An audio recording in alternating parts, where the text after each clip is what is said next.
pada satu peringkat pihak polis berusaha bersungguh-sungguh, tapi elemen-elemen seperti kuasa-kuasa atasan, ni yang benda-benda yang kita perlu perbaiki segera. Bukan perbaiki, kita perlu hentikan segera.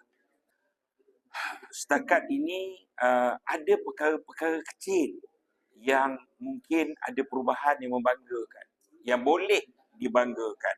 Tapi pada asas besar, nampaknya seperti sama, seperti saya sebut. Hari Jumaat ketika pemasyuran, itu melibatkan raja tau. Polis bertindak, mengepung, menutup dan semua benda tanpa alasan.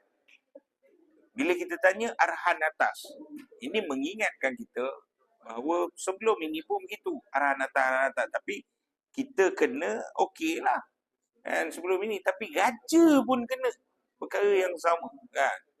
Saya merasa ini masa untuk kita duduk, pasukan memberi ruang kepada pasukan keselamatan bebas bertindak, dan tak boleh lagi ada perkataan ini arahan atasan dan berapa atas kan.